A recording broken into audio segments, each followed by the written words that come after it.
Est-ce que vous avez des remarques, des commentaires, des questions, des interrogations, des feedbacks à me donner sur le cours? J'espère que vous m'entendez là parce que personne qui me répond. Mais bon. Ici, on vous entend. Voilà, super. Toujours un petit doute. Parce que j'ai plusieurs casques et tout, j'ai plusieurs configurations. Et quand je parle dans un silence profond, je me dis, mais que se passe-t-il?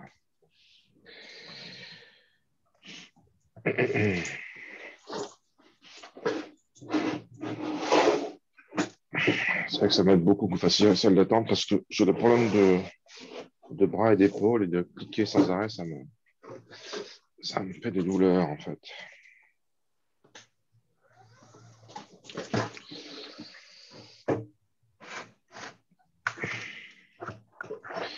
Donc on va essayer, plutôt que d'écrire sur des feuilles, je vais essayer d'écrire sur le tableau blanc pour voir si ça me fait moins mal, parce que ça me fait mal d'écrire sur des feuilles.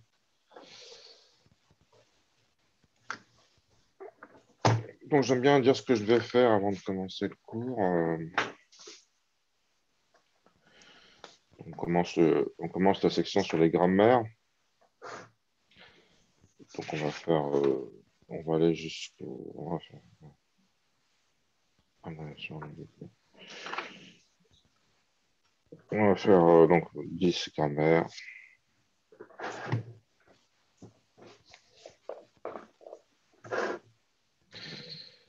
Grammaire. J'avais déjà vu ça l'an dernier, donc c'est un peu de révision, mais pas que. Donc on va faire langage. Euh, art de dérivation, ambiguïté. Des choses.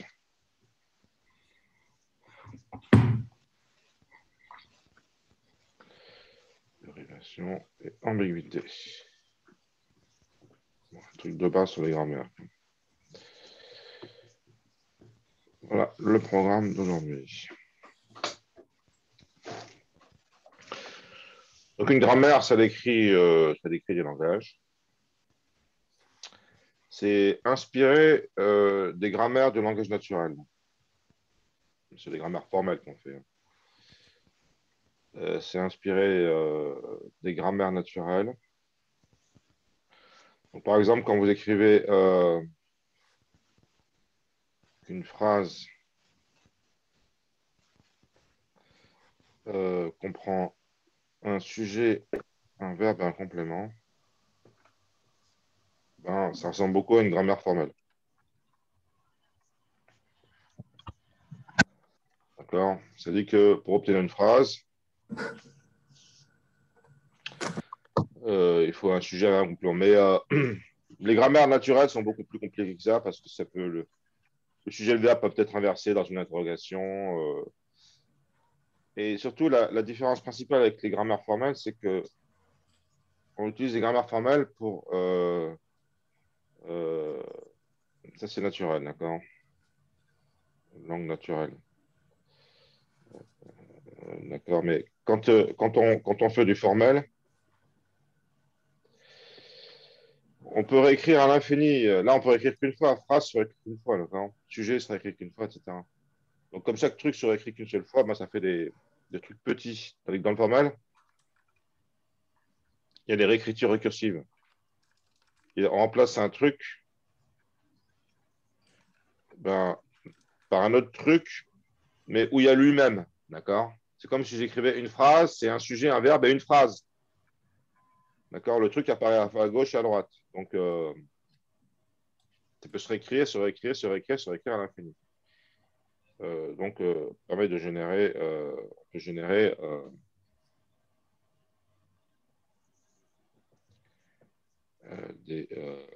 alors, ça s'appelle des mots. On parle jamais de phrases. On parle toujours que de mots, comme dans un langage formel. On parle toujours que de mots. Hein. On ne parle pas de phrases. Il n'y a pas de ponctuation spécifique, de signe de ponctuation dans les langages formels. D'accord?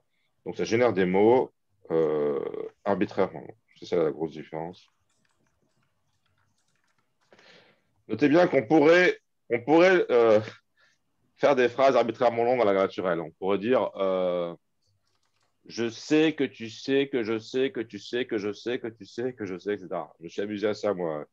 Et ce qui se passe, c'est qu'au bout d'un moment, on n'arrive plus à comprendre ce qu'on dit, quoi. Ça n'a plus de sens. Dans, ce contexte, dans cette phrase-là spécifique, ça a le sens jusqu'à 4 fois, mais au bout de 5 fois, ça, on n'arrive plus à comprendre ce que ça veut dire.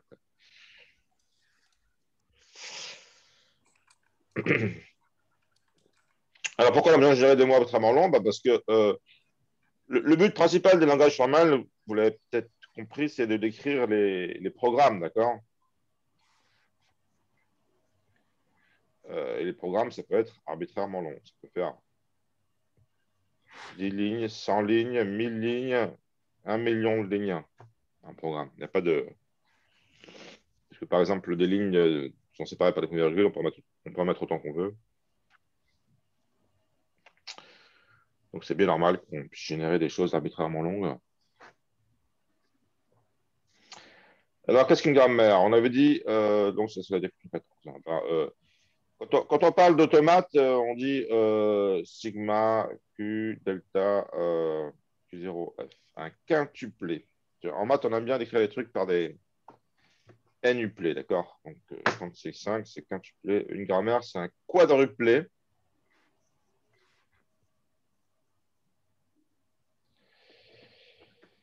Un quadruplé sigma. Donc, alors, il y a deux alphabets qu'on distingue. Sigma N, sigma T. S et R. Alors, sigma N et sigma T, comme ils commencent par sigma, ce sont les alphabets. Ça, c'est les symboles dits non terminaux, parce qu'ils ne terminent pas. D'accord. Et on utilise des majuscules pour, pour les représenter, pour les distinguer des terminaux qui, eux, sont notés avec des minuscules. D'accord. Des lettres minuscules.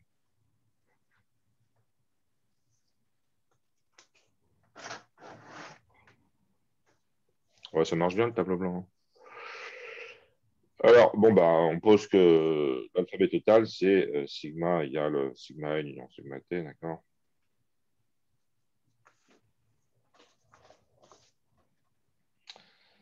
Donc, S, c'est un nom terminal spécifique qui s'appelle l'axiome. On essaiera de noter toujours S pour se repérer, d'accord? Mais parfois, ce ne sera pas S, hein. Et alors, R, c'est des règles. Alors, R, c'est des règles, d'accord? Alors, c'est un sous-ensemble des parties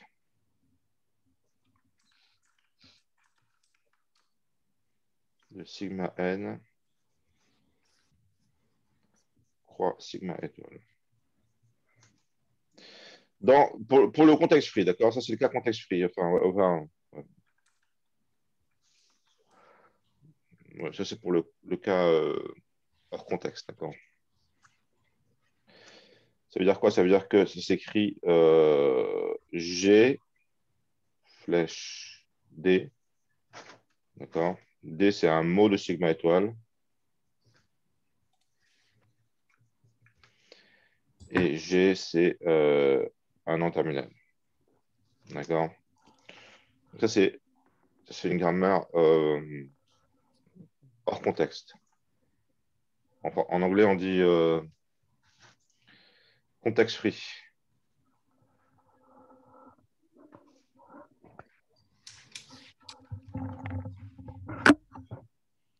Alors, pour montrer ce que c'est contexte free, ça veut dire qu'il n'y a pas de contexte. D'accord? Alors, pour expliquer ce que ça veut dire qu'il n'y a pas de contexte, je commence par vous donner une grammaire qui a du contexte. D'accord? Mon premier exemple de grammaire, c'est des grammaires qu'on n'utilisera pas, en fait. D'accord? Ça veut dire quoi, contexte? Avec contexte, c'est ce que ça veut dire. Eh bien, je vous donne cette grammaire et vous allez comprendre sur cet exemple. Une grammaire avec contexte, c'est la grammaire suivante.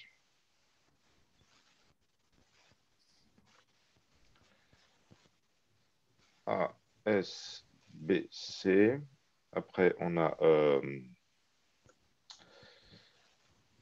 avec contexte, ça veut dire qu'à gauche, vous pouvez avoir plusieurs symboles, d'accord? Là, j'ai deux symboles. Au début, j'en avais qu'un, mais là, maintenant, j'en ai deux, d'accord? Je peux échanger CB et BC, d'accord? Après, si j'ai un A avant un grand B, bah, je peux le réécrire en A petit b. Si j'ai un B avant un grand B, je peux réécrire BB. Si j'ai un B avec un grand C, je peux écrire BC.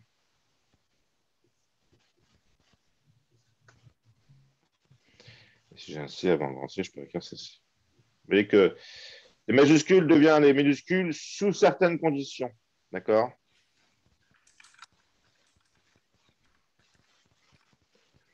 J'ai dû en oublier, j'ai dû me faire une erreur là. Ouais, ouais, non. Ah, ok, grand B. Il manque des règles pour. Ah, si. Ah, si, parce que le petit A, il est généré. D'accord. Donc voilà notre grammaire. Donc, elle n'est pas contexte free, celle-là. Pas hors contexte. C'est pas hors contexte parce il y a deux trucs à gauche, d'accord?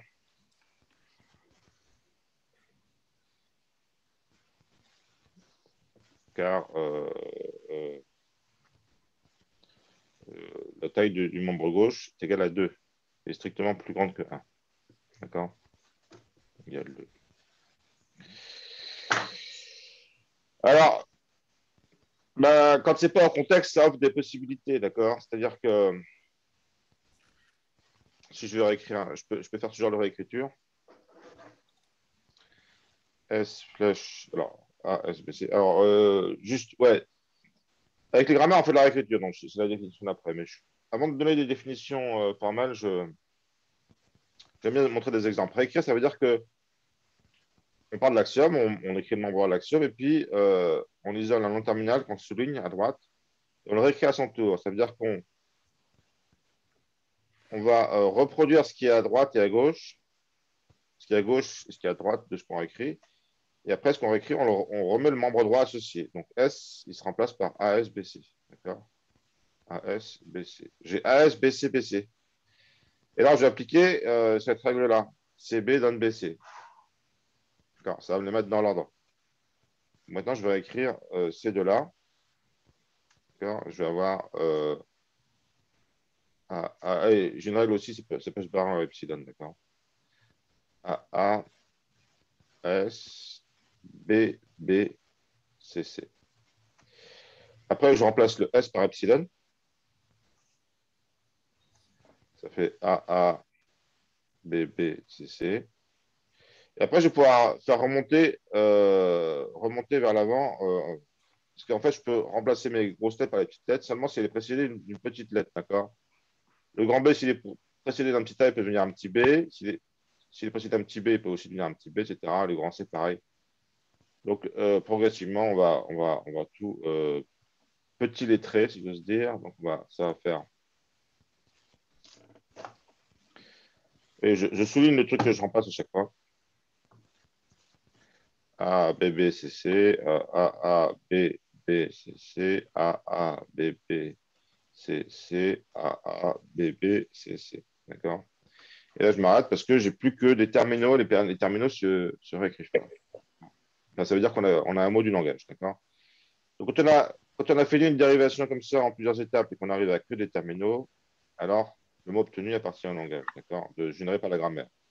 Donc, si ça, c'est une grammaire que j'appelle G, là, je viens de montrer que AA, le mot AA, BB, CC appartient au langage généré par la grammaire. Monsieur, comment on a eu les deux CC à la fin? Eh bien, parce qu'au début, j'ai fait BC, BC en majuscule. Après, avec cette règle-là, j'ai inversé CB, BC, donc j'ai remis les B ensemble. Donc, je suis passé Oui, de mais là à normalement, là. on devrait avoir BB à la fin, non? Que DB, non? Vu qu'on peut avoir que BC donne BC. Non, on a aussi B grand C donne B petit c. C'est un petit c. Ah, c'est un petit C, ok, excuse-moi. Ben, c'est moi qui m'excuse, je fais un C pas assez petit. Bah, si c'est un grand C, ça veut dire qu'on remplace B grand C par B grand C. C'est une règle qui ne mène à rien, quoi.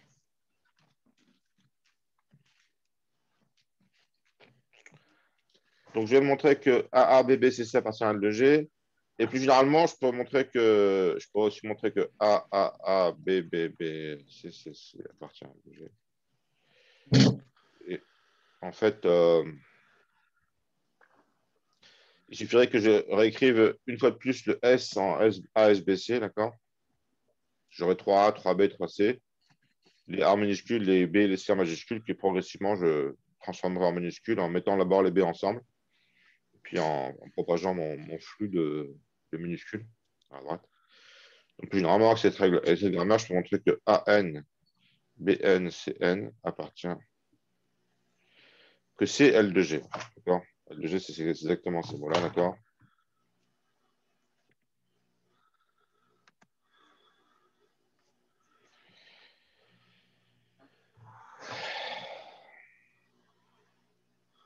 Ça, c'est mon langage engendré par cette grammaire. OK. Mais c'est une grammaire pas hors contexte. C'est pas ces grammaires-là qu'on va utiliser, d'accord?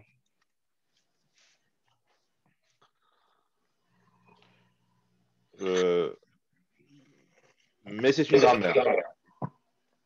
Il existe une hiérarchie de grammaire. C'est bon, ça m'a résonné dans les oreilles. Donc,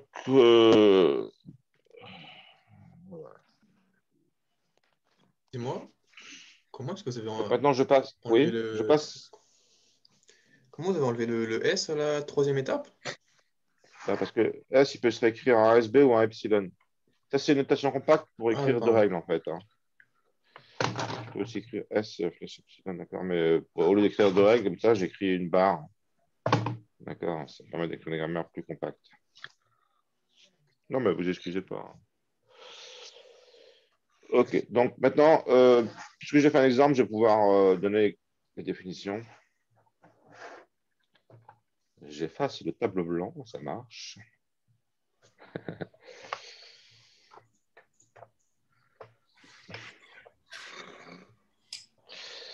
Donc, c'est le 10 points. Langage engendré par les grammaires. D'accord.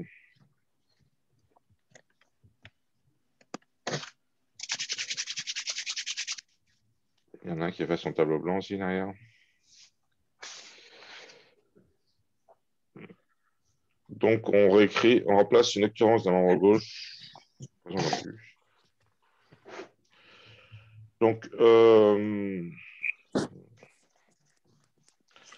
Donc, U se réécrit soit G flèche D, une règle.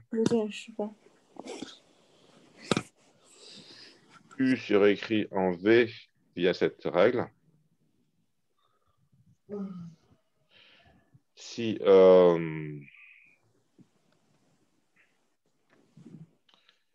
donc G est un facteur de U, donc U est égal à U1 GV1 et V est égal à U1, bon, je vais mettre W plutôt, W1 DW2. Voilà. On remplace, donc on identifie dans le mot qu'on va écrire le membre gauche et on remplace par le membre droit. Une sorte de substitution, d'accord, assez élémentaire. Donc, ça, c'est un pas de dérivation. D'accord, un pas de dérivation. Un pas de dérivation dans G.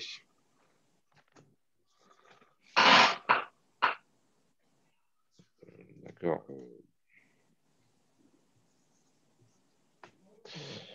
Et, donc, on peut considérer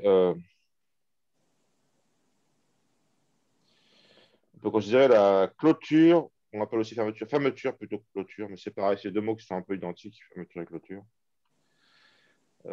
Fermeture transitive. Ça, c'est un pas de dérivation. D'accord. Euh, d'accord. Mais, et ça, on note avec une étoile. D'accord. Merde. Fermeture transitive. Notez bien, c'est la cohérence de la notation. Hein, c'est le même symbole étoile que l'étoile de Kleene. Le mot fermeture transitive, c'est intéressant à photographier, d'accord? C'est un truc qu'on retrouve souvent. Et on utilise l'étoile de Kleene. Et là, je vous demande de, comment dire, de réaliser la cohérence, l'élégance, la cohérence des notations. D'accord? Parce qu'en fait, flèche étoile, ça peut être une flèche, ça peut être deux flèches, ça peut être autant de flèches qu'on veut, ça peut être aussi zéro flèche. Zéro flèche, d'accord? On peut écrire que U, flèche étoile, U. D'accord? Ça surprend un peu. On a fait zéro pas de dérivation. Enfin, c'est aussi une dérivation. De la même façon que quand on considère A étoile, il peut y avoir un mot de A, deux mots de A, trois mots de A, ou zéro mot de A, epsilon. Ok. Ok. Donc, on réécrit depuis l'axiome jusqu'à éliminer donc langage engendré. Je fasse gaffe à boucher mes crayons. Alors, ça, c'est la définition 16.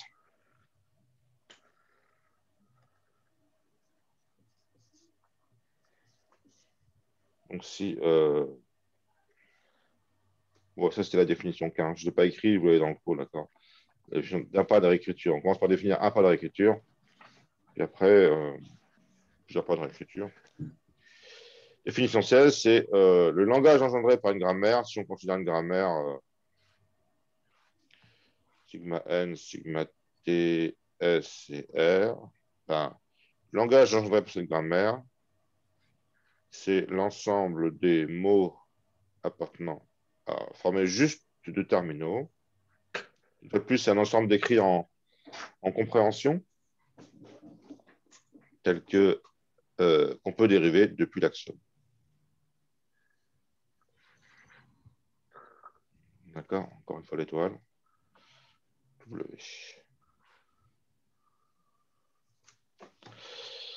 Voilà, je ne réécris pas la définition du cours. Vous l'avez, je vais vous l'imprimer pour le partiel. Je vous donnerai au partiel le cours imprimé. Au partiel, vous aurez droit au cours imprimé, au TD imprimé. On va même me corriger les TD imprimés, je vais faire ça. Vous l'aurez sur votre bureau, sur votre table. OK. On progresse à vitesse grand V. Voilà. Alors, vous avez maintenant la classification de Chomsky, Noam Chomsky, qui est toujours vivant.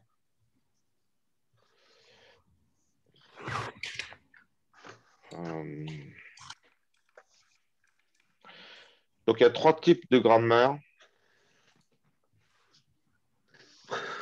Il y a quatre types de grammaire. Le type 1, je ne vous le donne pas parce qu'il est un peu compliqué. D'accord, je m'en souviens jamais d'ailleurs. Je donne le type 2, le type 0, le type 2, le type 3. C'est les plus connus. Donc ça, c'est... Alors, membre 2, c'est celle qu'on va utiliser. Le type 2, c'est celle qu'on va utiliser. C'est celle-là qu'on va utiliser, le type 2, d'accord? C'est membre gauche. C'est des grammaires hors contexte.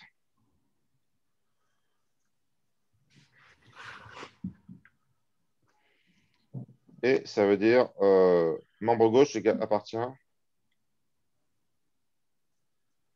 Membre gauche appartient à sigma n. C'est un seul en terminale, d'accord, le membre gauche. Donc ça, c'en est pas une parce que le membre gauche, il y a deux noms terminaux pour celle-là, d'accord? Il y a un mot de deux noms terminaux. Ça veut dire qu'il y a un contexte, d'accord? Le grand C, il se transforme en petit c, mais à condition qu'il y ait un petit b à côté. Le grand B se transforme en petit b à condition qu'il y ait un petit b à côté, etc. Et puis, on peut aussi permuter grand C, grand B avec grand B, grand C. D'accord? Ça, c'est une permutation de deux symboles. C'est un peu les trucs. C'est suffisant à faire ce genre de trucs, d'accord? C'est deux sortes de trucs qu'on peut faire, c'est permuter et puis remplacer sous condition. Donc, on peut dire que le grand B, c'est une sorte de contexte pour écrire le petit b qui est à gauche, c'est une sorte de contexte pour écrire le grand B en petit b, d'accord? Donc, il y a un contexte. En contexte, on réécrit dans le terminal, point barre, on s'en fout ce qui est à côté, peu importe ce qui est à côté, d'accord? Donc, c'est là qu'on va étudier les types 2, d'accord? En contexte. Alors, plus simple que les types 3, c'est des grammaires qu'on appelle régulières. Alors, ça sert surtout à faire des exercices de partiels. Ces grammaires-là, en fait, ce qu'elles ont, c'est qu'elles sont en contexte.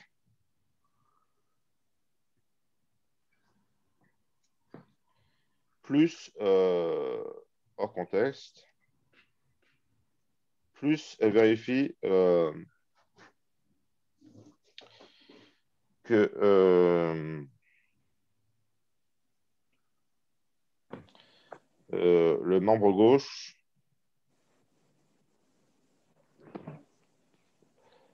eh bien, il appartient à sigma t étoile,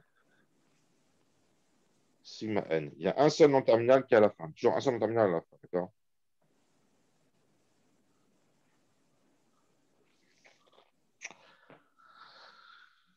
Ben ça, ça correspond aux expressions rationnelles, en fait. Ça correspond au langage reconnaissable et rationnel, d'accord? Ça correspond aux automates d'état fini. Tout ce qu'on a vu avant. Ça fait des langages reconnaissables. Et c'est très facile à voir. On va le démontrer facilement.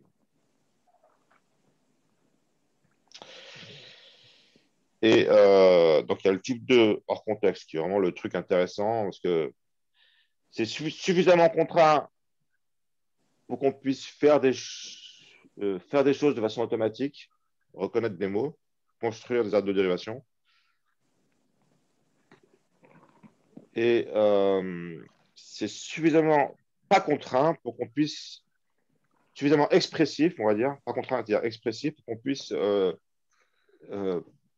spécifier n'importe quelle, la syntaxe de n'importe quel langage de programmation. D'accord?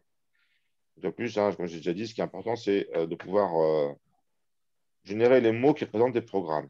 Donc, c'est celui-là qui permet de faire ça. Et on a bien dosé, donc la difficulté, on a dosé le truc, enfin, c'est dosé, quoi. C'est-à-dire qu'on a un compromis entre l'expressivité et aussi le fait qu'on puisse quand même faire des choses automatiques. Parce qu'on a besoin, un compilateur, c'est un programme automatique, construit automatiquement. Il analyse le programme automatiquement. Donc, on veut que ce soit automatique, les trucs. D'accord. Avec tout ce mode d'état fini, on savait faire, c'est facile. Hein. Quand tu veux reconnaître un mot, savoir si un mot dans le langage ou pas, que le mode d'état fini, on se promène d'un état à l'autre état et puis on regarde bien si on arrive à finir. Avec les grammaires, c'est plus compliqué. Donc, état 1, on ne fait pas. Type 1, on ne fait pas. Et type 0, c'est pas de contrainte. D'accord. Aucune contrainte.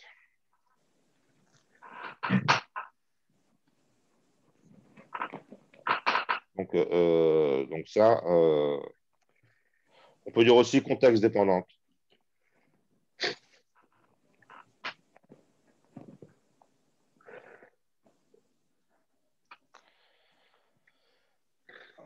Donc ça c'est une grammaire de type 0.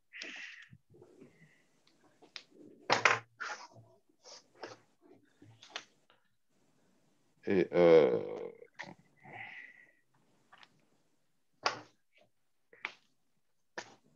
un exemple de type 0. On verra que ce langage-là, d'accord, on va montrer, d'accord, ça ne veut pas être généré par une grammaire de type 2. D'accord. ANBN, c'était le langage, la star des langages qui ne peut pas reconnaître avec un automate d'état fini. ANBNCN, c'est la star des langages non algébriques. Langage non algébrique. Parce qu'effectivement, algé, excusez-moi, non algébrique. Parce que, effectivement, les langages qu'on peut générer avec des grammaires hors contexte, ça s'appelle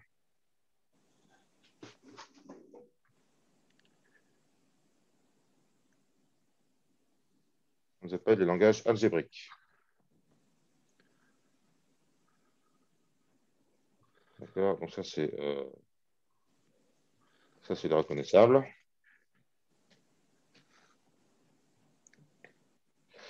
Ça c'est les algébriques. Donc on va montrer que NBNCN c'est pas algébrique. Et alors type 0, c'est quoi les langages correspondants? Quels sont les langages qu'on peut générer avec les grammaires de type 0?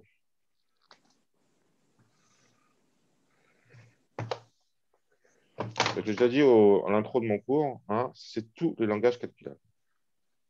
Tout. Alors ça, c'est une hypothèse, mais calculable.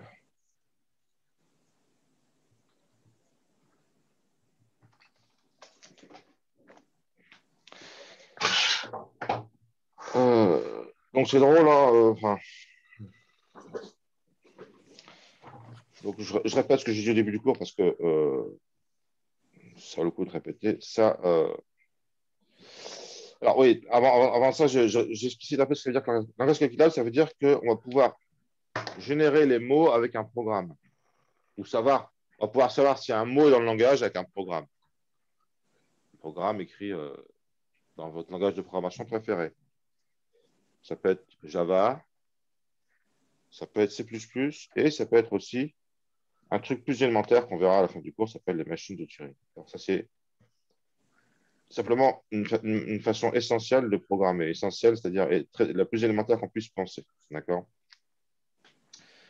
Mais ça a la puissance...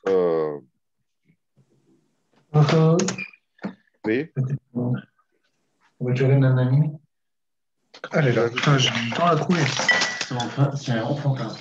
Donc ça, on utilise les automates d'état fini. Bah, Il y en a un qui parle... Marqué dans la notice.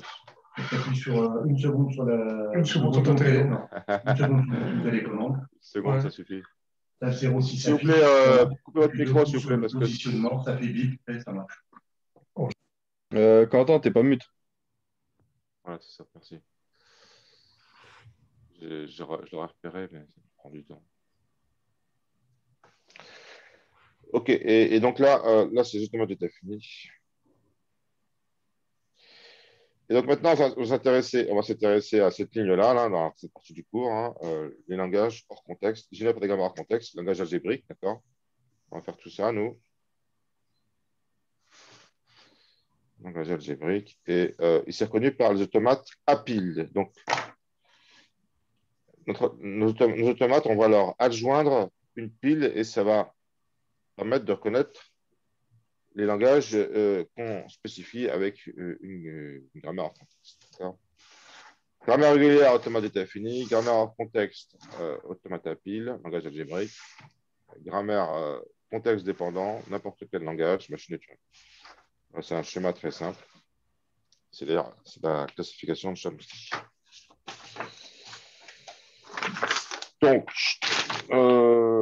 alors, pourquoi il y a un truc qu'il faut comprendre qui découle immédiatement de cette notion de hors contexte. D'accord? C'est la notion d'arbre de dérivation. Il faut comprendre que ça découle immédiatement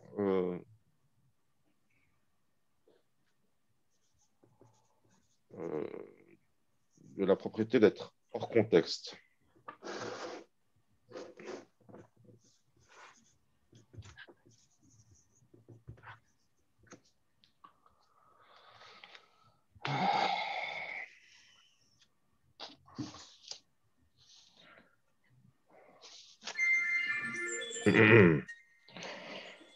Donc, alors, comme d'habitude, avant de vous donner une définition, je donne un exemple, d'accord?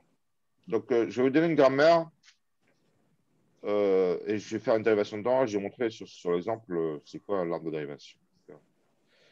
Et tant qu'à vous donner une grammaire, je vous en donne une qui sera utile par la suite, c'est-à-dire on va souvent considérer.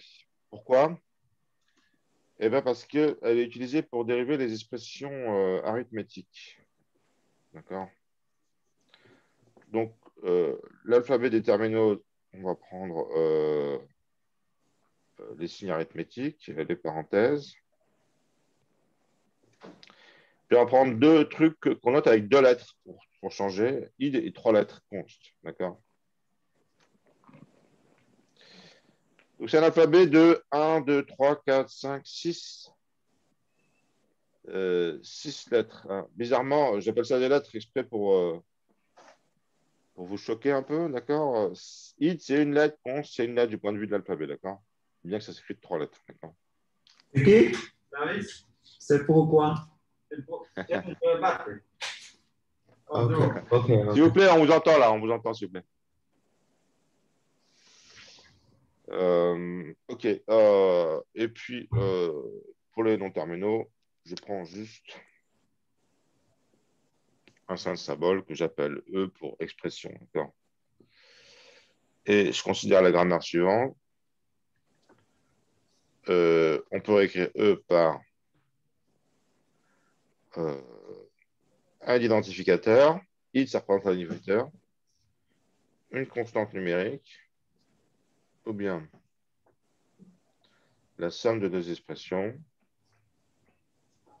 Le produit de deux expressions. Une expression entre parenthèses. Avec ça, on va pouvoir générer n'importe quelle expression arithmétique. Donc, je considère par exemple l'expression suivante, x plus 4 fois y.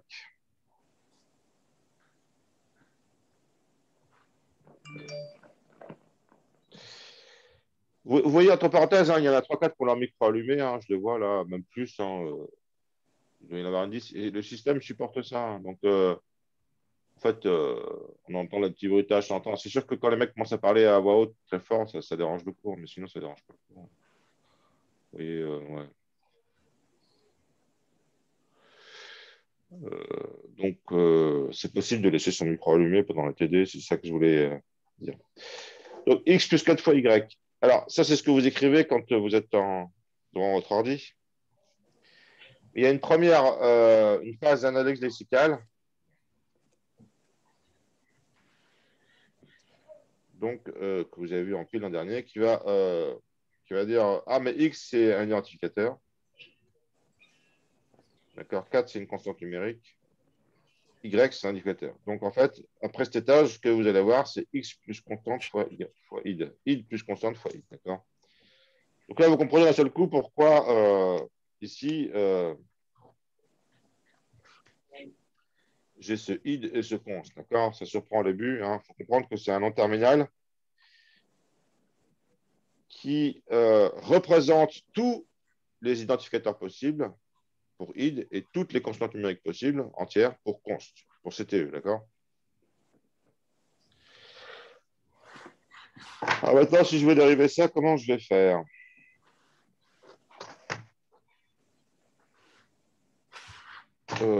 Alors, je peux faire de deux façons différentes.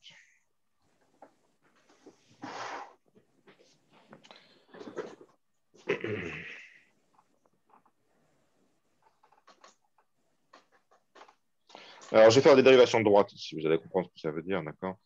Donc, je peux faire d'abord E flèche E plus E, je choisis celle-là, d'accord? Après, je vais générer, je vais écrire ce E-là.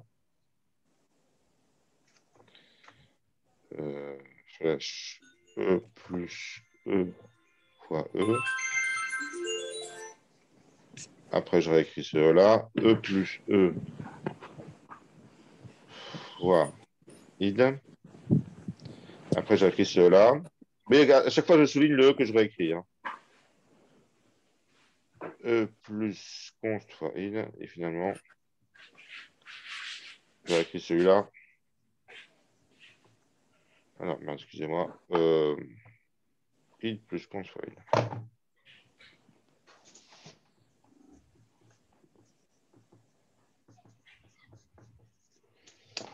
D'accord. Ah, mais ça, c'est une façon de faire. J'ai commencé par générer le plus avant de générer l'étoile.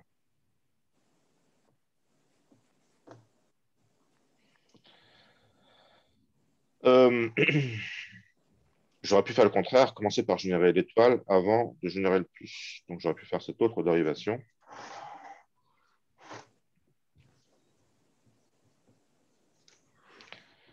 D'accord. Ou j'aurais écrit celui-là.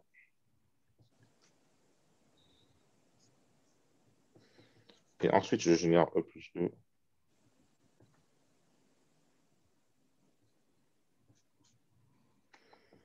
Puis, je remplace le deuxième E par une const. Finalement, le premier E par un identificateur. OK. Alors, c'est long à écrire tout ça. Hein, vous ne trouvez pas? C'est long à écrire. Et comme à chaque fois, on remplace un seul truc par un nombre droit, on va pouvoir résumer la dérivation par un arbre de dérivation. Là, en fait, c'est un résumé. C'est un résumé de tout ça qui est plus rapide à écrire. C'est ça sa vertu principale, finalement, c'est qu'il est, il est plus compact, d'accord? Qu'est-ce qu'on fait? Alors, la racine de l'arbre, c'est l'axiome. Je vais le dessiner en bleu, tiens. Histoire de faire un truc un peu coloré. Where is my blue? Là. En haut, il y a la racine. D'accord. La racine de l'arbre, c'est l'axiome. C'est E, ici. D'accord. En bas, il y a le mot réécrit. Id fois id const. Id plus const fois id. Et au milieu, il y a les branches. Les branches, c'est quoi? Eh ben, à chaque fois qu'on réécrit un truc, on écrit un peu plus bas le mot qui est obtenu, donc E plus E. Alors, le plus, je ne l'écris pas. Pourquoi? Parce qu'il est là, le plus. Hein. Donc, le plus, je l'ai déjà ici, donc je ne vais pas le réécrire. D'accord? Je vais faire... Et on relie comme ça, vous voyez?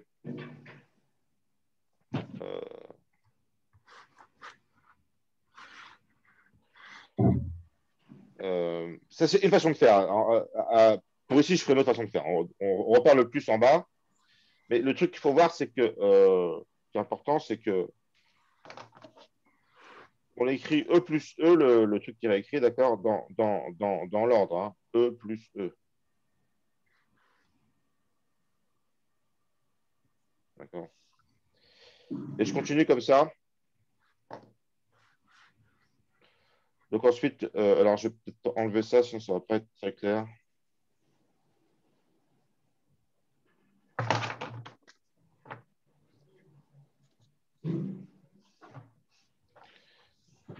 Donc, E.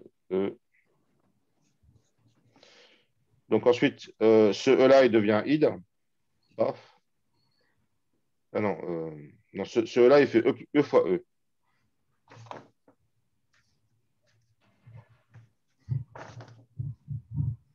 Le fois, je l'ai là. Après, j'ai E ici. E ici. Après, ce E-là, il devient id. Ce E-là, il devient const. Ce E-là, il devient id. Voilà, donc j'ai un arbre. Donc, ici, je vais le faire d'une autre façon pour bien montrer bien la chose suivante, c'est qu'en fait, à chaque fois que je réécris, comme j'ai juste un symbole à écrire, hop, je dessine autant de fils qu'il y a de lettres dans le membre droit. D'accord? 2 fois E, il y en a 3, donc j'ai 3 fils. Et puis, j'écris la lettre de mon mot qui est réécrit. D'accord? Là, c'est celui-là qui est réécrit. Il s'écrit en 3 trucs. D'accord? J'écris E plus E. Et j'ai 3 fils. D'accord? Après, j'ai qu'un seul fils. Alors oui, c'est 2 façons différentes de construire l'arbre de dérivation que je voulais un peu illustrer. D'accord? Là, je retrouve bien mon mot, d'accord? Sur les feuilles. Dans le bon ordre en plus. Hein.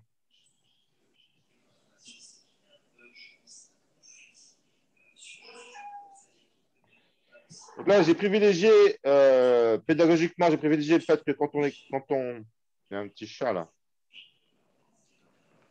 Quand on réécrit à chaque fois, on écrit autant de fils qu'il y a de nœuds. Et alors, deuxième chose, j'ai également souligné effectivement la problématique de la lisibilité. Ouais. C'est proche des Bien d'accord. Je veux savoir que le son est pas de souci, vous voyez, il n'y a pas de problème. Par contre, c'est proche.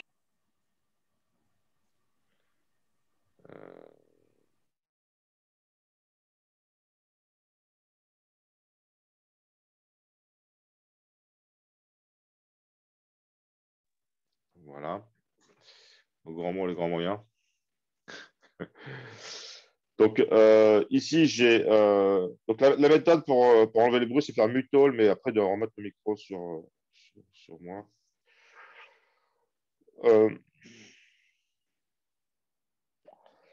Ouais, donc là, j'ai privilégié le fait qu'on pouvait directement écrire le mot final et puis y aller descendre de la racine en targetant le mot final. Et là, en fait, je n'ai pas écrit le mot final sur une droite horizontale. Hein. J'ai écrit les lettres au fur et à mesure qu'elles y arrivaient. Mais après, je reconstruis mon mot final en montrant bien en fait que le mot final, c'est les feuilles de l'arbre de dérivation. D'accord? Et excusez-moi, Oui. du coup, vous privilégierez quelle méthode par rapport à ces deux-là? Moi, personnellement, j'aime bien celle-là. Ok. Je vais la faire debout. Hein. En général, les étudiants commencent toujours par faire ça, et puis ils terminent par faire ça, parce que ça nécessite un peu plus de compréhension de faire ça que ça, en fait, je trouve. Ça, c'est facile, on ne se pose pas de questions. On réécrit chaque nom terminal par le nombre droit associé, et puis c'est tout. À la fin, on se dit, ah ouais, ah bah ouais, il y a le mot qui est là sur les feuilles, ah, c'est marrant. Et celle-là, elle est un peu plus compliquée, parce que vous allez vers le mot à écrire, mais elle correspond plus à la vraie situation qui est celle de l'analyseur syntaxique. Hein. C'est quoi l'analyseur syntaxique? L'état de l'analyse syntaxique, c'est quoi? C'est justement de construire l'arbre de dérivation associé à un mot donné. Et ce mot, c'est quoi? C'est le programme qui a passé l'étape d'analyse lexicale. D'accord? Donc, vous avez des trucs comme ça. D'accord? Vous n'avez plus de suite de lettres ou de chiffres arbitrairement grandes. Vous avez un mot écrit avec des symboles. D'accord? Très résumé. C'est-à-dire que là, votre programme, mettons, 1000 lignes avec 4000 caractères. Là, il fait toujours 1000 lignes, mais il n'y a plus que 1000 caractères. Il y a un caractère par ligne. Enfin, je schématise un peu. Il y a beaucoup moins de caractères là-dedans qu'il y a dedans. Beaucoup moins de. Donc, ça, c'est la vraie situation de l'analyse syntaxique. Hein, il doit construire l'arbre de dérivation syntaxique associé à un truc. C'est ça qu'il a. C'est ça qu'il veut construire. Il a ça, il veut construire ça. D'accord? Donc, comme on le verra, on va construire l'arbre syntaxique progressivement vers le haut, d'accord? Enfin, l'analyse ascendante, on va partir de là, et on va construire vers le haut, d'accord, l'arbre comme ça, d'accord, en se déplaçant comme ça, en fait. Donc, c'est pour ça que je privilégie cette écriture-là, parce que ça vous met déjà dans le bain de ce qui va être fait en vrai par les outils qu'on va considérer. D'accord. Ok, merci.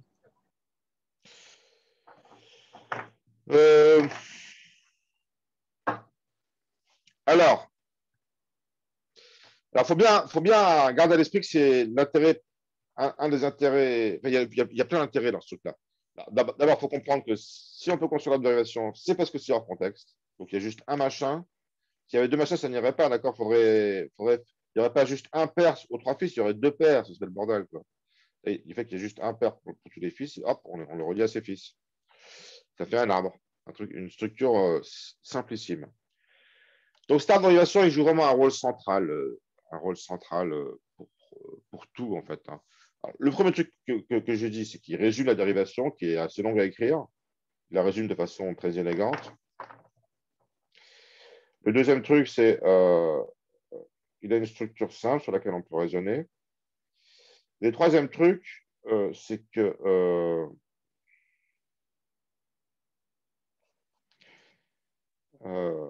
il a une structure tout court, en fait. C'est-à-dire que quand vous allez savoir si un mot est dans le langage, vous allez être obligé finalement de construire l'arbre de dérivation, quelque part. Ce faisant, vous faites un travail supplémentaire que juste dire si le mot est dans le langage ou pas. Vous construisez son arbre de dérivation. C'est plus de boulot. Ah, d'accord, c'est plus de boulot, mais c'est plus de récompense aussi. Parce que l'arbre de dérivation vous renseigne sur la structure du mot. D'accord. Vous allez vous appuyer sur cette arbre de dérivation pour après continuer votre processus de compilation. Il va vous représenter la structure de votre programme.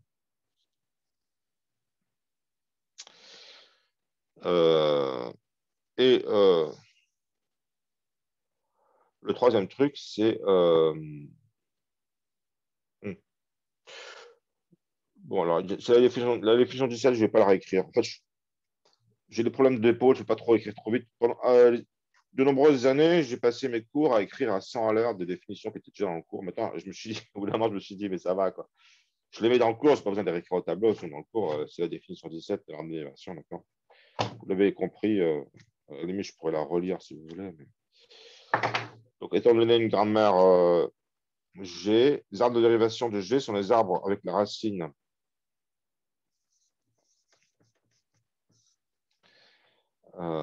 étiquetée par l'axiome. Les nœuds internes étiquetés par des noms terminaux, d'accord, E, ici. Il n'y en a qu'un seul, c'est E. Et les feuilles étiquetées par des terminaux qui vérifient que, de plus, que les fils pris de gauche à droite d'un nœud interne, étiquetés par le nom terminal N, donc par exemple celui-là, d'accord, E plus les fils de ce nœud étiqueté par E, donc E plus E, les trois fils, vérifie de plus qu'ils sont étiquetés par les symboles respectifs alpha 1 alpha n ou n flèche alpha 1 alpha n est une règle de gramme. D'accord. Effectivement, ils sont étiquetés par E plus E, d'accord. Ça, c'est alpha 1, alpha 2, alpha 3, d'accord. Ou E flèche alpha 1, alpha 2, alpha 3, c'est-à-dire E plus E, d'accord, est une règle de la grammaire. Voilà. Vos définitions, c'est juste une façon formale de résumer l'exemple. C'est bien de les comprendre, de les lire une fois et de les comprendre, d'accord. C'est ce que j'essaie de faire là maintenant. Vous pouvez relire votre cours. Donc, ça, c'est les définitions. Et donc, je répète, un truc que j'essaie d'illustrer aussi sur ces deux dérivations, c'est le constat de dérivation droite. Sur ces deux exemples, j'ai fait une dérivation droite. Ça va être, la définition va être donnée un peu plus tard, d'accord. Ça, c'est une dérivation droite, ça aussi.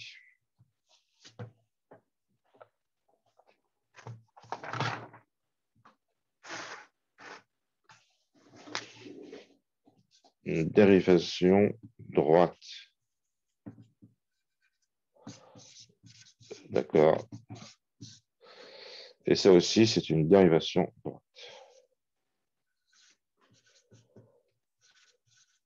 Je l'écris pour marquer le coup. Des fois, il y a des trucs que je pense qu'il faut marquer le coup, donc je les écris. Les deux, c'est des dérivations droites. Qu'est-ce que ça veut dire? Ben, j'ai fait exprès de souligner à chaque fois le mot que j'aurais écrivé, d'accord? Et vous voyez qu'il est toujours le plus à droite possible, d'accord? je réécris toujours le truc le plus à droite possible. Là, et là aussi. D'accord. Là aussi, c'est toujours le nom terminal le plus à droite que je réécris.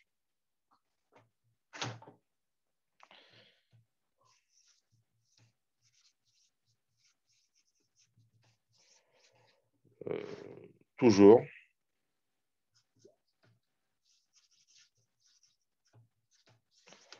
Le nom terminal le plus à droite. Le plus à droite.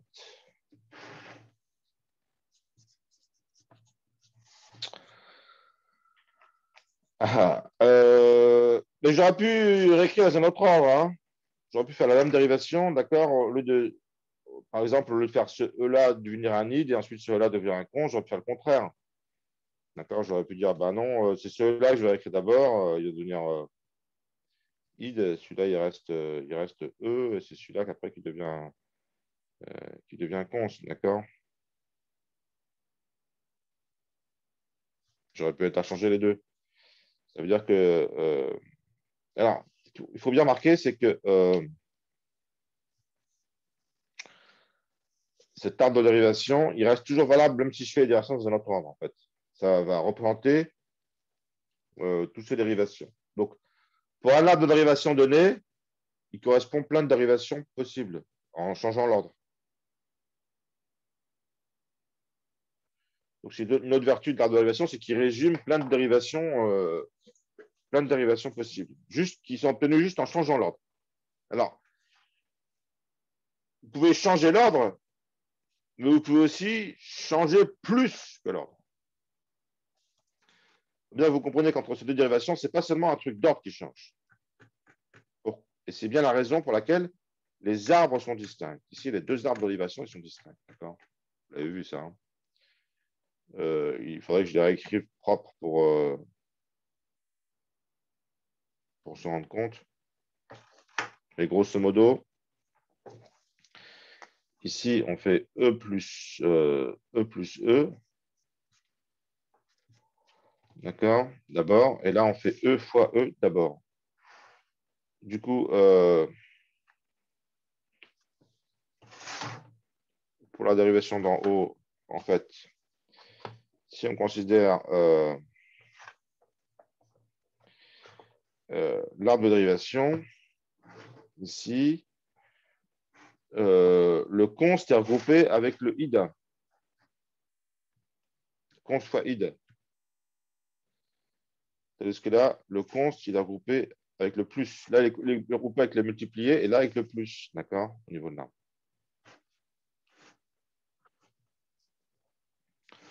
Donc, en fait, il y a une autre notion qu'on va voir rapidement, parce que c'est plus une notion du cours de compilation de l'an prochain que du cours de langage formel de cette année. C'est la notion d'arbre de syntaxe abstraite. Mais je ne sais pas, je la donne maintenant parce que je trouve que c'est approprié dans le contexte où on est, d'accord ? Ça, c'est une notion de compilation que vous verrez l'an prochain, mais c'est un résumé du résumé. C'est un résumé de l'arbre de dérivation. Ouais, parce que l'arbre de dérivation, finalement, il y a un tas de trucs qui ne m'intéressent pas, d'accord ? D'accord, on s'en fout de savoir que, d'accord, quand on écrit E plus E, d'accord, on s'en fout de savoir qu'il y a des E, on pourrait virer tous ces E-là, d'accord. Ce qui m'intéresse, c'est le plus, en fait, c'est tout, d'accord. Donc, à la fin, on pourrait écrire ça avec, on pourrait réécrire cette dérivation droite qui est ici. Si on voulait la résumer, on virerait tous les E qui sont là et on obtiendrait juste le plus qui est en haut. D'accord, le id qui est là. Après, le étoile qui est là. Le const et le id. Pour celle qui est là, d'accord. Et pour celle qui est là, on aurait l'étoile qui est en haut. Enfin, le multiplié, je veux dire. Ensuite, ici, id. Et ensuite, plus id const. Et là, on se rend bien compte de cette formule-là. Alors, on se rend déjà compte de cette formule-là, mais là, on se rend bien compte que ils sont différents. Voilà, c'est là où je voulais en arriver. Hein. C'est-à-dire que de là à là, ce n'est pas l'ordre qui change, ce n'est pas l'ordre de dérivation qui change. C'est la structure même de l'arbre qui n'est pas la même. D'accord? Ce n'est pas le même arbre. Bien prendre conscience de ça, ces deux arbres sont différents. Et la différence apparaît encore mieux quand on considère l'arbre de syntaxe abstraite où on a viré tous les noms terminaux qui font chier, grand E, là, qui brouillent un peu le message. D'accord? Mis cette formule-là, en fait, on a x bloc ici, on a x plus 4 fois y, x plus. On a mis cette parenthèse-là de façon implicite pour celui-là, d'accord?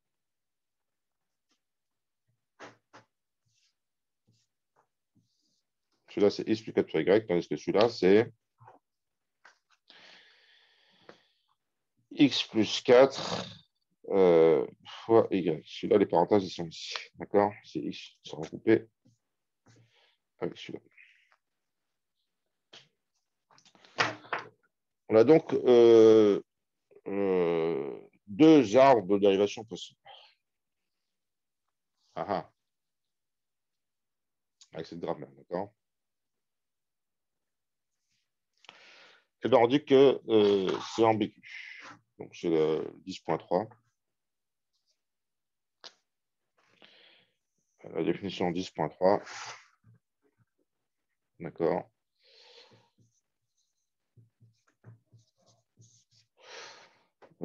Ambigu.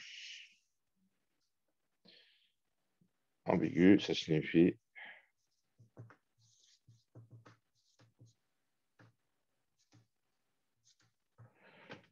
plusieurs arbres de dérivation distincts. Plusieurs arbres de dérivation. Là, c'est informel. Hein. Je donne des définitions informelles. J'ai suffisamment bien illustré pour que... Donc, si c'est une question à un point dans les partiels, hein, cette grammaire est-elle ambiguë? En général, je donne des grammaires ambiguës parce que j'ai envie que vous ayez des points. C'est des questions faciles. Hein. Dans les partiels, il y a des questions faciles, des questions difficiles. Les questions faciles sont faites pour avoir des points. Donc, faut donner un contre-exemple. Il faut chercher un mot qui admet deux arbres de dérivation distincts.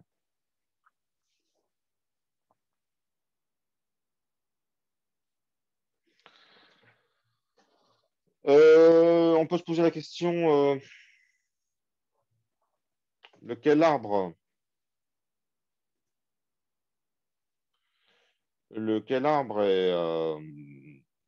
est vrai, à votre avis? Lequel arbre des deux, lequel des deux est vrai? Je vous pose la question pour une fois.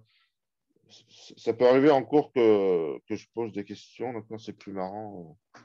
Vous êtes nombreux, vous êtes 74. Là. Mais vous pouvez quand même répondre. C'est assez facile à répondre. Hein. Lequel de ces arbres?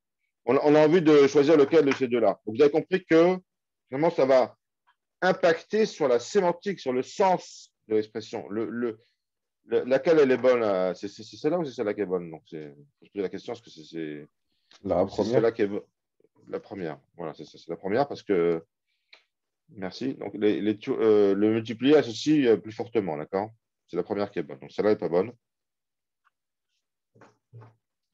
Celle-là, elle est bonne. Et celle-là, elle n'est pas bonne. Monsieur, Oui. vous pouvez expliquer pourquoi c'est la première qui est bonne? Parce que quand on écrit x plus 4 fois y, on sous-entend x plus 4 fois y, et non pas x plus 4 fois y.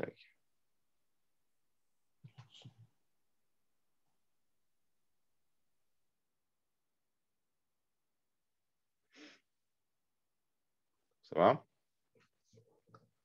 C'était assez clair mon explication? Vous voulez que je explique encore un peu? C'est bon? Oui, ça va. Ok.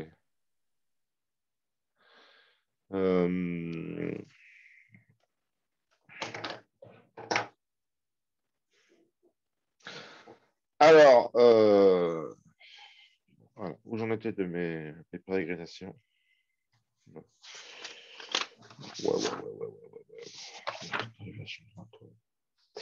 Alors, on va regarder comment enlever l'ambiguïté.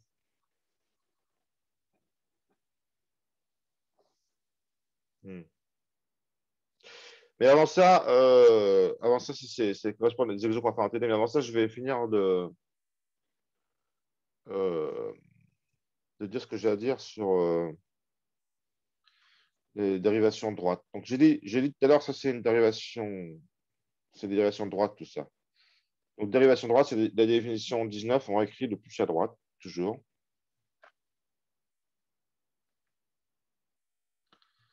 Donc, définition 19.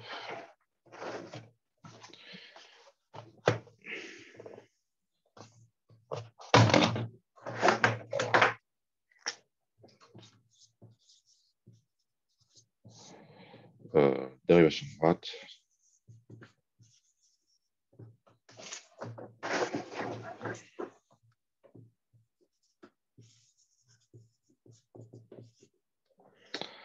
On réécrit le plus à droite.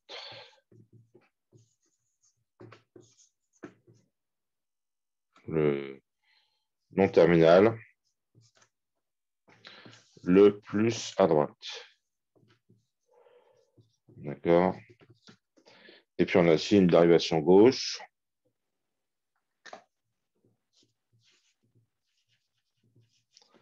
Où on écrit toujours le non terminal le plus à gauche.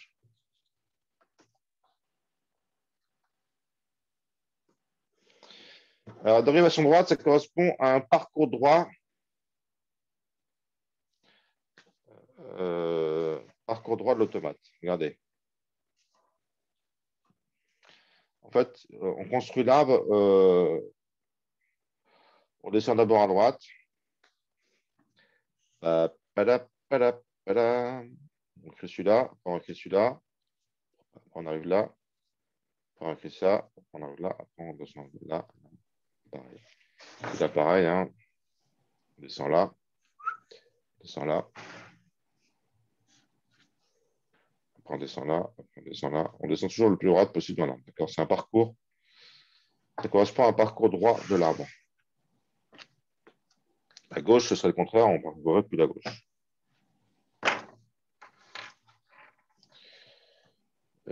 Correspond parcours droit.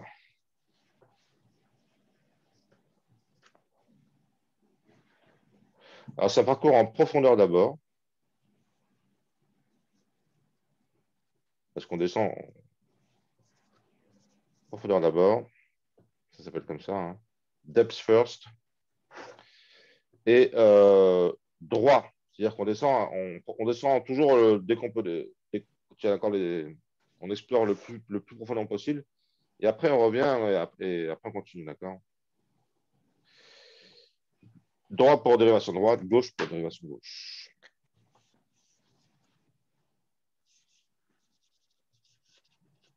Quand on descend toujours le plus droit possible.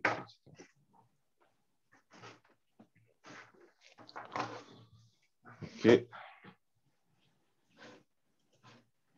l'impression que je vous cachez la vue là, ou je sais pas, enfin, bon, j'enlève ce truc-là.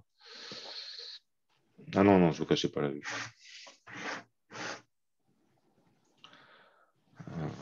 Est-ce que ça. Est-ce que...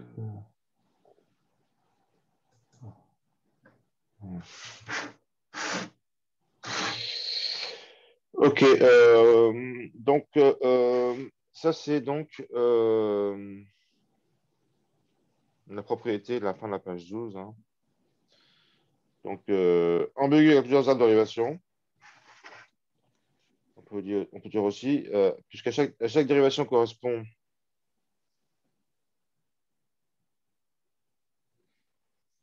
un seul parcours droit. D'accord, on peut dire aussi ambigu, ça veut dire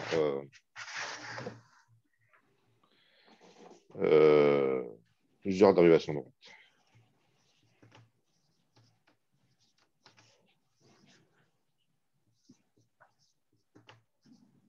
Dérivation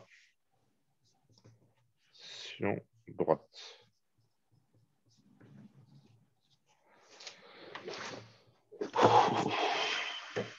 Alors, putain, c'est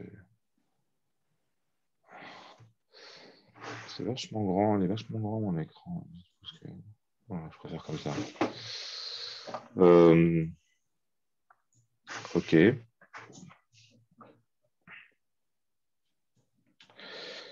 Alors, il y a l'ambiguïté, c'est une notion centrale. Allez, je l'entoure en rouge. C'est une notion centrale. Pourquoi? Je vais essayer d'expliquer ça.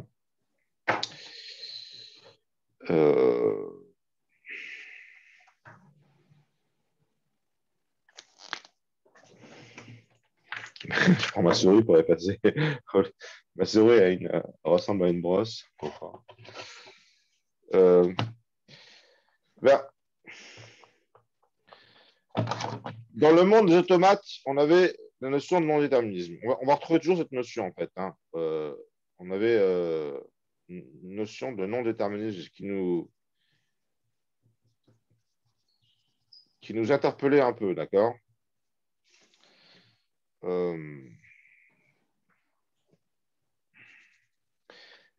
Pour les grammaires, c'est un peu l'équivalent, c'est un peu l'ambiguïté.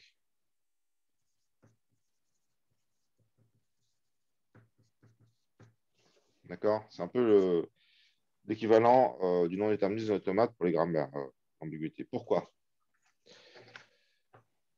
Il faut garder toujours à l'esprit, c'est quoi notre objectif? Notre objectif, c'est analyser le mot, construire l'arbre de dérivation, d'accord? Analyser. C'est-à-dire, ça veut dire quoi? Ça veut dire construire cet arbre. Construire. Alors, je vais mettre un arbre de dérivation. Un arbre de dérivation? Construire un arbre? Ben non, pas construire un arbre.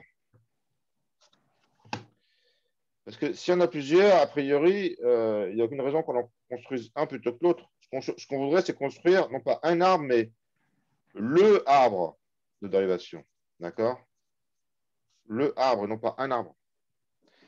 Si déjà, d'entrée de jeu, votre grammaire peut construire, votre grammaire admet plusieurs arbres de dérivation, alors vous comprenez que ça ne va pas être possible de construire le arbre parce qu'il y en a plusieurs. Donc fatalement, votre automate donc à pile, parce qu'on va le construire avec un automate à pile, qui va construire l'arbre, fatalement, votre automate à pile, à un moment donné, il va avoir un choix. Suivant le choix que vous allez prendre, il va construire un arbre ou l'autre arbre. D'accord? Et donc, il va être non déterministe. Donc,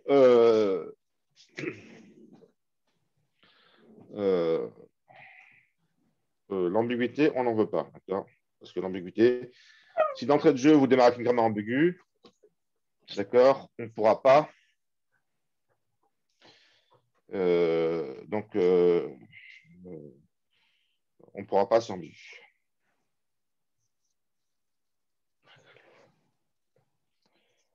L'ambiguïté, finalement, c'est le premier de notre problème, quelque part le plus simple, puisque c'est le premier. On verra d'autres problèmes plus compliqués, d'accord? Donc, c'est le premier problème qu'il faut éliminer. Hein. Si vous commencez à vouloir faire une analyse syntaxique avec une grammaire ambiguë, c'est déjà foutu d'avance. Parce que vous avez un automate sur non-déterministe et le non-déterminisme dans les automates à pile, on verra qu'il est dur.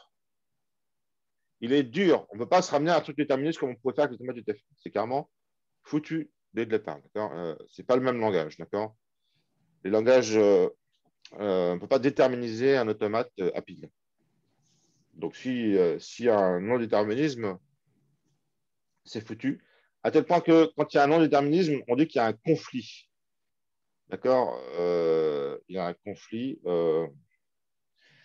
C'est une appellation péjorative, conflit. Les conflits, on n'aime pas ça. Il y a des morts. Donc, ça met bien en évidence le fait qu'on n'en veut pas. Et on verra les techniques pour lever les conflits quand il y en a. D'accord? Lever les conflits, ça veut dire résoudre le non-déterminisme.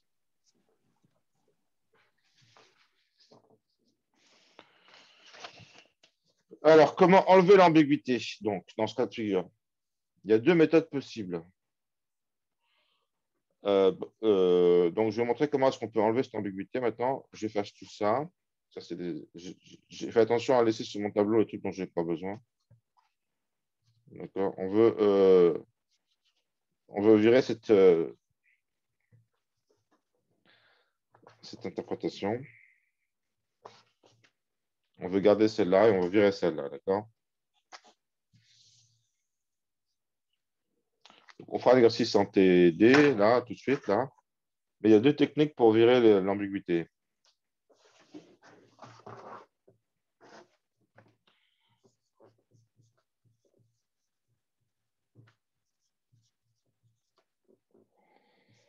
Pour désambiguiser.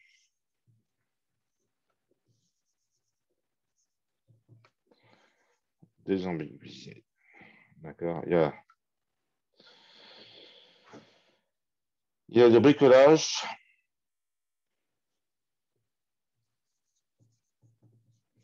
Mais c'est un bricolage pédagogique. Donc, je le fais, d'accord. Un bricolage pédagogique.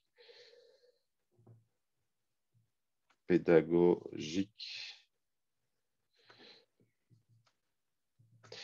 Et puis, il y a la vraie méthode élégante.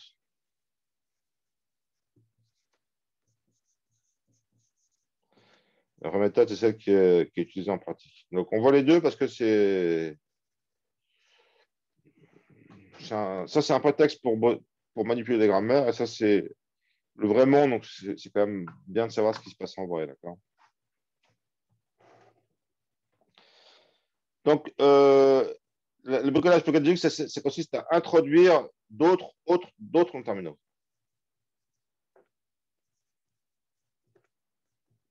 D'accord.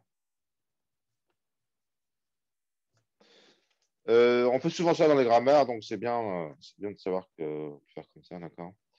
On a envie d'abord d'écrire, d'accord, que une expression est une somme de termes, d'accord. On va écrire qu'une expression, c'est une somme de termes.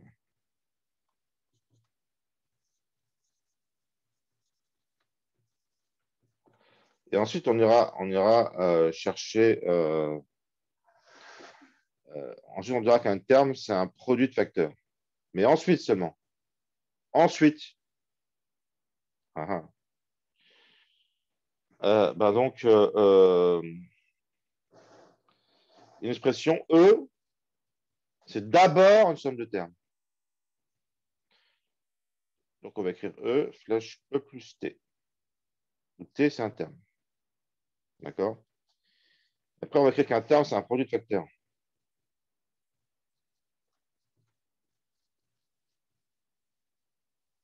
Produit de facteurs. C'est seulement quand on aura les T qu'on pourra écrire, donc T sera écrit en T fois F. Alors, ça, c'est des règles récursives. Parce qu'on écrit E en E, d'accord. E à gauche, E à droite, T à gauche, T à droite. Donc, quand on est récursif, il faut toujours une partie non récursif. Donc, à la fin, il faut écrire ou T ou F. D'accord. Ça, c'est la partie non récursive de la règle. C'est le cas d'arrêt, si vous voulez. D'accord. Voilà, donc on a torché le truc. Et puis après, un facteur, après, on écrit que F, c'est soit id, soit const, soit une expression avec des parenthèses, comme ça. On peut retomber sur les pieds et considérer des parenthèses forcées, d'accord. On pourrait traduire x plus 4 fois y, si on voulait, d'accord. Si on voulait écrire ça, on va mettre des parenthèses, et ça, on pourrait le faire. Maintenant, x plus 4 fois y. Qu'est-ce qui va se passer dans notre arbre, là, ici, là? Et il va se passer qu'au début, on va générer des t. On est obligé de passer par. On est obligé de générer le plus d'abord. On ne peut pas générer le multiplié au début, puisqu'on a E. Donc, on est obligé de commencer par le plus. On est forcé de passer par celui-là. D'accord. Et là, il n'y a pas E, là, il y a T. Je vais mettre en rouge. Là, il y a T. D'accord. Et ensuite, T, il fait... Alors, E, avant de pouvoir se réécrire en id, je dois écrire, c'est plus simple. Donc, E, avant de se réécrire en id, il va faire...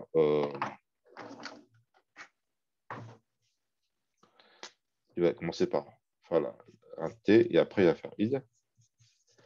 D'accord. Ensuite, le T, il va faire T fois F. Il faut aussi faire un F. Après, ils vont faire chacun ce qu'il doit faire. Celui-là un const, celui-là un id. Et on est obligé d'avoir d'abord les plus et ensuite les multiplier. D'accord. Bon, on va générer cet arbre-là. Celui-là, on ne pourra pas générer.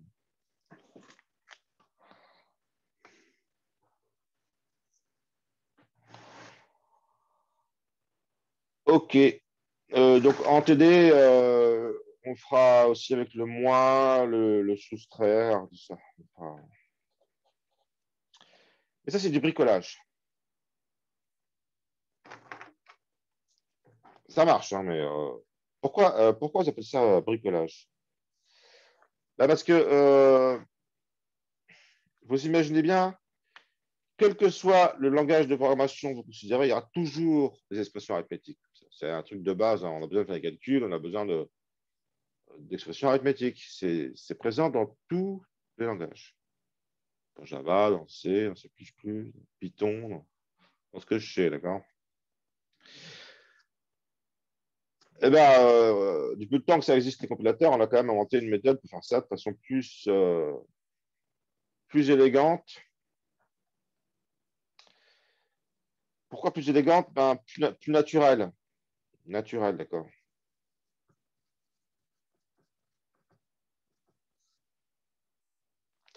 Parce qu'il y a aussi autre chose qu'il faut faire. On va avec le moins, d'accord.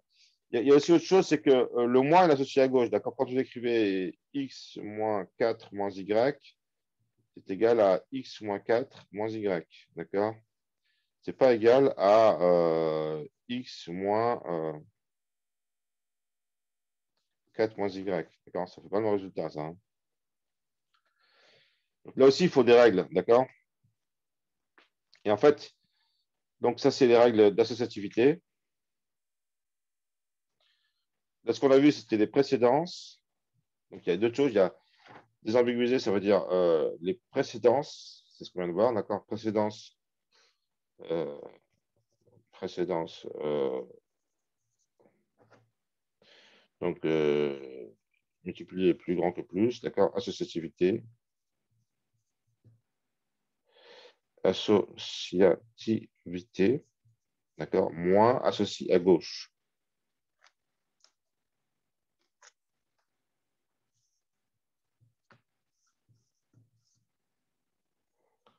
Associé à gauche. Vous voyez, ici, le moins, ça commence par la gauche quand on a plusieurs moins. Sur le moins de la gauche, il s'associe d'abord sur le moins de la droite. Pour ça, on dit associé à gauche. Et bien, en fait,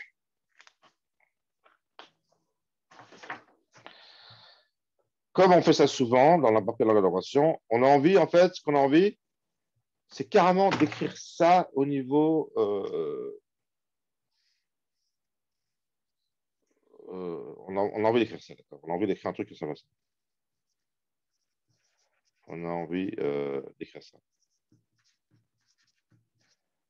C'est-à-dire qu'on a envie de dire, on a envie d'écrire multiplier plus grand que plus, d'accord, et moins associé à gauche, d'accord. Eh bien, on va écrire un truc comme ça. On va écrire left moins, et pour écrire que et ça, on va l'écrire en mettant la règle de multiplier, la règle de. On va écrire ça aussi comme ça, en fait, même, tel que. D'accord. C'est ce qu'on écrit en vrai, d'accord. Donc, dans YAC, d'accord. Donc, c'est YAC qui grammaire spécifiée avec un dérivé de YAC. Vous avez vu ça en pile l'an dernier, d'accord. Dans YAC, YAC, ça veut dire Yet Another Compiler. Un compiler de compiler. C'est dans YAC, on spécifie des grammaires. On spécifie donc les grammaires. Eh bien, il existe des états. On peut écrire ça. On peut écrire ça. On peut écrire que étoile est plus en plus et que moins associé à gauche, d'accord? Ça, un truc qui ressemble à ça, d'accord? C'est-à-dire, ça, c'est-à-dire des méta-règles, avec des méta-règles, d'accord? Avec des méta-règles. D'accord. On écrit left pour associer à gauche, et puis je ne sais plus comment on fait pour mettre plus grand, mais il y a une syntaxe.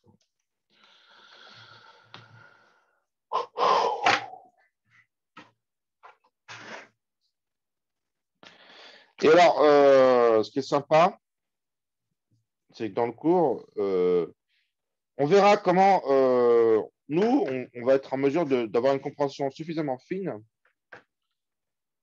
pour savoir comment le compilateur fait pour interpréter ces règles, sans avoir besoin de rajouter une chaîne non terminaux. D'accord? Ces méta-règles, elles peuvent s'interpréter directement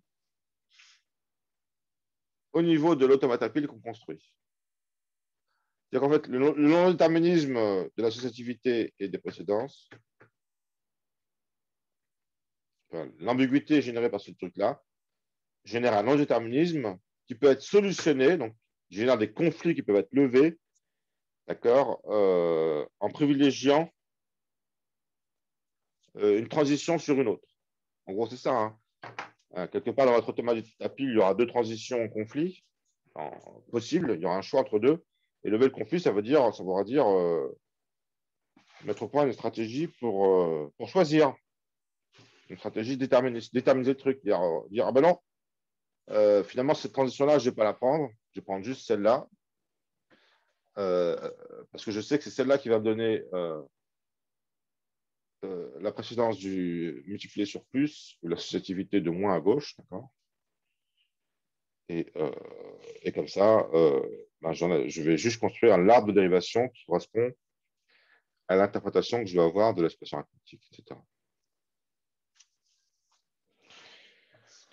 Là, pour une fois, je finis quelques minutes en avance. Je ne vais pas commencer la suite parce que c'est un peu compliqué. En fait, j'ai calé mon cours, ça fait genre 7-8 ans que je fais mon cours, je l'ai calé au paragraphe près.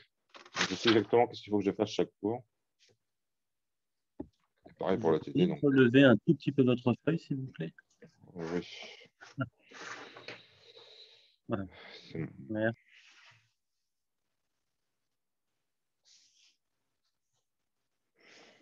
C'est un tableau blanc, c'est pas une feuille.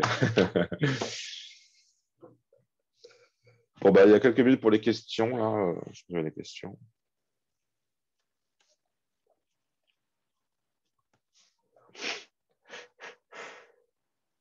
On refait les trucs qu'on a fait l'an dernier en pile, mais cette fois-ci, en comprenant vraiment ce qui se passe d'un point de vue théorique. Et puis, en pile, on a fait un peu d'analyse syntaxique, mais je pense que vous avez pas percuté que on construit un automate à pile. Un peu, mais la raison, c'est qu'on n'a pas fait d'automate à pile aussi, vraiment. On n'a pas utilisé d'automate à pile. Donc là, on va le faire, on va utiliser d'automate à pile dans un premier temps. C'est seulement après qu'on pourra finalement, qu'on se sera un peu approprié ce que c'est qu'un automate à pile, qu'on pourra l'utiliser pour faire de l'analyse, d'accord?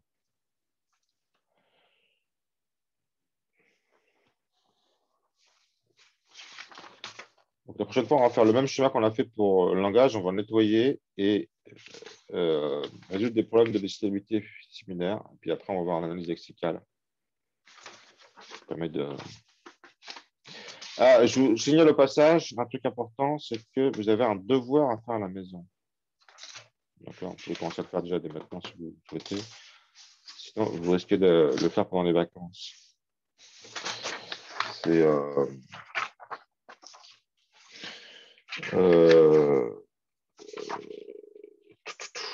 Oui, bah, c'est dans votre poly d'exo, d'accord, bien sûr. Dans votre poly d'exo.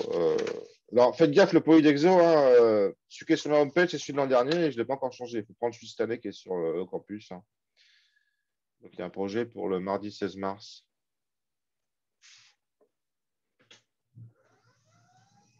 C'est un projet sapin de Noël parce que, comme tout le monde sait, Noël, ça arrive en mars. Monsieur, Un ça va faire projet- seul ou avec un binôme?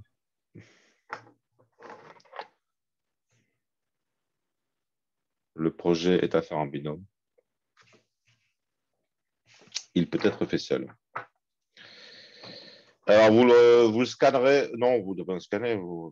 Vous pouvez mettre un fichier doc sur le Moodle. Je mettrai un truc. Il y a un tas de cas de figure où vous avez 0. Ça, c'est pour vous faire peur. S'il y a des ressemblances, enfin bon, faut pas qu'il y ait, c'est pas faire le plagiat. Jouer le jeu, d'accord. Si vous commencez à pomper sur les autres, ça ne sert à rien de faire un projet. C'est en OCaml. Alors, vous avez vu OCaml l'an dernier. C'est pas mal de faire des fichiers courts OCaml. Il y a beaucoup de questions de programmation OCaml, mais c'est nécessaire. Ah oui, il faudrait que je vous mette un cours. Je vous mettrai un cours de OCaml. J'ai marqué sur le Doceo, mais je n'ai pas mis ça à jour. Je mettrai un petit cours de OCaml sur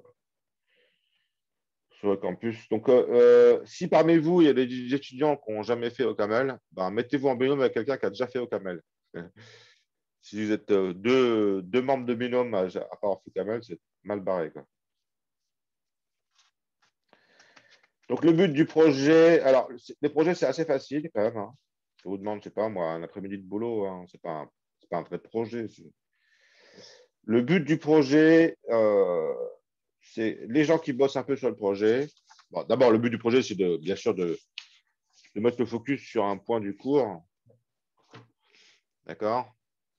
Et également, c'est fait pour que vous puissiez rattraper, si vous avez une mauvaise note partielle, vous pouvez la rattraper avec le projet.